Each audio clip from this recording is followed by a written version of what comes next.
A lot more play in Galle on day three. It had a wicketless session for Sri Lanka in the middle, but they lost five each either side of that to be bowled out for 284, which means India lead by 178 runs after day three of this first test. We're joined by Cheteshwar Pujara to look back on day three. Puji, welcome back. Thank you for your time as always. Wicket Thank shared you. by the spinners, and let's start straight with Manav Suthar. Wicket first ball, dream start, finishes with four. What stood out for you in what really looked like such a throwback classical slow left armor?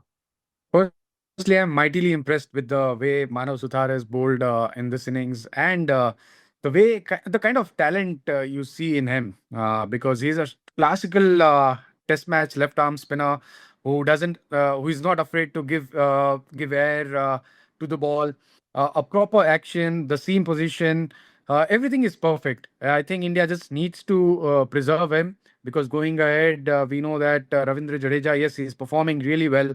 But Manav Suthar is young and he's going to play for the Indian team for a long time. So I hope that firstly, Indian team management and the selectors, they preserve him. But what stood out for me is that first delivery. It was landing on the spot. Chandimal trying to defend that ball. It spun. The ball was hard and new. But to land the first delivery when you are bowling ahead of someone like Ravindra Jadeja, Kuldeep Yadav, there is always some pressure on you as a young player, young spinner who is bowling his first delivery, and it landed on the spot, spun properly. So everything is perfect when it comes to his bowling. He's very confident bowler, and that comes with your experience in first class cricket. He has played a lot of first class cricket. He has come through that red ball circuit where you have worked enough in Ranji Trophy, then you move into the India A squad. So his selection is not based on his white ball performance, and which is impressive to see that players who are performing well in Indian domestic circuit, when they get an opportunity to represent the country, they are ready, and the kind of performance they are pulling, it's really, really impressive. One of the bits of Suthar that was highlighted on the broadcast even was that he has the closest to stumps release point for any left arm spinner since 2007.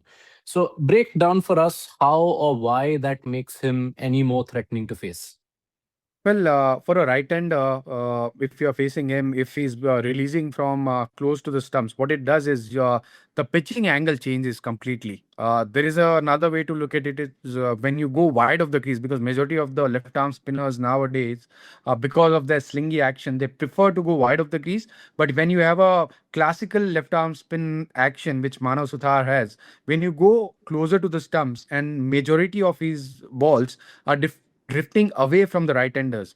So when you are facing him, and when you align yourself as a right hand batter, the ball starts from your left eye, which is almost from leg stump, and it drifts away from you. It lands on middle and off, which is actually on your right eye. And when you defend, the ball spins away from you. So the closer you bowl from the stumps, for him, I think the advantage is that as a batter, you can't set him up. You can't go towards the line of the ball. You have to predict that the ball is going to drift away from you, and then you have to align yourself. So that becomes slightly challenging, and that's what happened when Chandimal was facing his first delivery. Manav Sutha was bowling from close to the stumps. The ball actually started from leg stump, and it drifted away and fished on middle and off, and then spun away from there. All right, so that was Suthar, who was the star of the show with four wickets, but three wickets for Jadeja, too, who also joins an elite pantheon of all rounders with 4,000 runs and 350 wickets in tests. Kuldeep Yadav, Ravindra Jadeja, what did you make of the way they went through what were very distinct phases? Dominant in the first session, not so easy in the second. Yeah, I think firstly talking about Ravindra Jadeja to achieve that feat, to reach to 350 350 test wickets, and to have scored more than 4,000 runs in test format, I think it's a big achievement. Being an all-rounder, it's never easy. His place in the playing 11 has never been guaranteed. If you look at last 5 to 10 years, he has been picked in the playing 11 whenever he was needed overseas. Ashwin, being the lead spinner, always used to get the first preference, which was fair. But he has missed out on being part of the playing 11. And as a spinner and being an all rounder, it's never easy. Sometimes you will be part of the playing 11. Sometimes you might bat at number 6, 7, 8. So there's no guarantee of where he's going to bat in Test squad. But just despite all those obstacles, he has focused on Test cricket. He's just keeping things simple. Whenever he gets an opportunity, he picks wickets for Indian team. Whenever he gets opportunity to bat, he scores runs for the team. So really pleased for him to have achieved this landmark.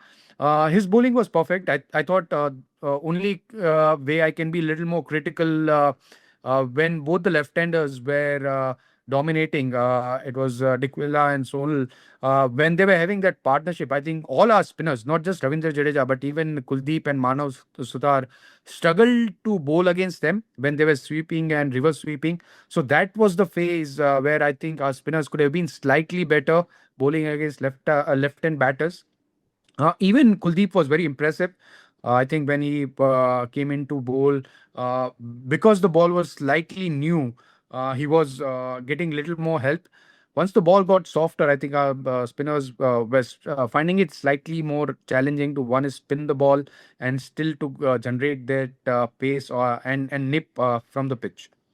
While those left-handers batted through the second session in Dikfela and Dinusha, did you feel like India were missing the presence of an off spinner? Uh, Well, maybe yes and no because we had Kuldeep. I think Kuldeep was bowling well. I was little surprised by Shubman and Kuldeep's strategy to go wide off stump. I thought they could have stuck to the stump line. I know Dikwela and Sonal both were good at sweeping the ball and even reverse sweeping the ball, but I still feel you have to keep the stumps in play. Kuldeep can flight the ball. And when you go outside the off stump, the only way you can pick a wicket is by getting that top edge. So I felt that Kuldeep should have bowled a lot more deliveries in the stumps against Dikwela and Sonal both. Maybe try and have more fielders on the leg side, try and have deep square leg, deep mid wicket as well when they were sweeping, but still try and bowl in the stump. So I don't think India was missing an off spinner. Yes, I mean, if there was an off spinner, yes, that is always an advantage. But when you have Kuldeep, I think he's as good as an off spinner and probably better than an off spinner because he has that ability to spin the ball. So he should have bowled slightly better against left-handers. Okay, so that was the one troubling phase for India, the only time where Sri Lanka threatened. And part of that was down to someone with a maiden test 100, Sonal Denusha. He had about 39 of his runs came in various kinds of sweeps, sweeping, reverse sweeping. And this is after an innings which obviously started when things were really tough for Sri Lanka. They were five down. The ball was hard enough at that point. So what stood out to you in Sonal Denusha's batting? Well, his intention were very clear. As soon as he walked in, he started sweeping against Kuldeep, and even when Ravindra Jadeja and Manav Suthar both were bowling, whether they were bowling from over the stumps or around the stumps, he made his intentions clear that he's going to sweep, he's going to reverse sweep. Then, when there was a fielder at deep square leg or at short square leg, there was gap between say mid on and deep square leg. He started going over mid wicket. He hit couple of sixes against one was against Ravindra Jadeja, one was against Manav Suthar, if I'm not mistaken. So he wasn't afraid to take risk, but that was along the spin. With the spin, that was impressive to see. Also, when Mohammad Siraj and Prasidh Krishna both were getting a little bit of reverse swing from the pitch, and that was actually a very good spell by Prasidh and Siraj both, uh, keeping that pressure on the batters. Actually, Sonal Denusha was keeping the bat close to his body, defending. There were a couple of edges which went between slip and gully, but his bat was very close to his body and he was not going at the ball. He was leaving the ball really well. So he looked very comfortable against seamers as well. And overall, very impressive because he was just playing his fourth test match. He doesn't have that experience, but it looks like he's willing to fight. He's willing to be at the crease. And if you look at his strike rate, it wasn't very attacking. Although yes, he was playing some shots, but at the same time he was willing to defend good deliveries, and he was playing in a classical test way. And I think it's a good sign for Sri Lankan team, because if you look at the Sri Lankan squad, there is a lot of inexperience in that squad, and with this knock, I'm sure he will cement his place, and I hope he keeps on playing for the Sri Lankan team, because he's a decent left-arm spinner as well. Not to forget about his bowling. I don't. I mean, I think because of Prabhat Jayasuriya, he didn't get to bowl much, but he's a Yeah. reasonably decent bowler as well.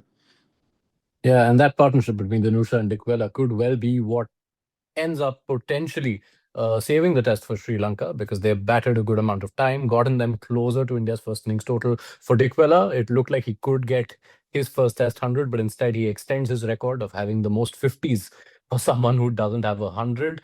Let's talk state of play, Puji. 2 days. On paper, potential 196 overs, but we know we'd be very lucky to get anywhere close to that mark. So lay the template. Do India go blazing in the first session when they go out on day 4? Well, India will have to make their intentions very clear. I feel with the amount of time left in the game, it's not a lot. Also, you have to keep an eye on the forecast, and you can't ignore it. Although sometimes when you talk about Test cricket, you always feel that you try and be in present, not worry about what will happen eventually. But because the kind of position India is in, India has to qualify for the WTC finals, and to do that, they have to win both the Test matches. So here they will have to be little brave, try and be little more aggressive. I'm not saying just keep attacking from the new ball. Anyways, Yashashvi Jaiswal plays in an attacking way. But India will have to be little brave with the declaration. They will have to give enough time to the bowlers. Maybe try and look at a minimum of 90 to 100 overs. And to do that, I think India will have to declare somewhere between 350 to 375. Not try and look at 400. It's a tough pitch, and if in case, I mean, worst case scenario in Sri Lanka gets to say 350 or 375, then give credit to Sri Lanka. But India will have to be little brave in declaration. On that topic, I want to get a little more insight from you in terms of how the approach works inside the dressing room. Because a lot of times from the outside, you're almost stealing our words here. Because we might think from the outside that, okay, you know what, 350 is more than enough. You don't need to bat beyond that. But oftentimes we do see teams when they are in that position, they do go for that extra cushion, be it 50 runs, be it 70 runs. So is there a mismatch in what we think on the outside? Does it so happen that the dressing room on the inside is a little more conservative with its approach? Well, in a normal scenario, I don't mind the management to be a little more conservative. But this is not the ideal scenario for the Indian team, because you are looking at the WTC finals, and you don't want a draw out of this game. And to achieve a victory, sometimes you might end up losing a game, but you still need to take that tough call. And Indian bowlers are capable enough to defend 350. And I'm not saying that 350 is enough on this pitch. It may or may not be enough, but you still will have to take a chance, because you have a lot to play for. You have to win this game, and to be in that position to win the game, you might have to declare a little quickly.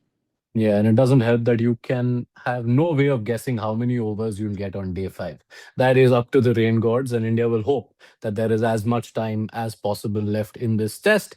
We will leave it there for today, Pudli. Look forward to your company after day 4. I know day 3 is usually the moving day, but it feels like this match would have moved a lot more 24 hours from now when we see you. So look forward to your company then.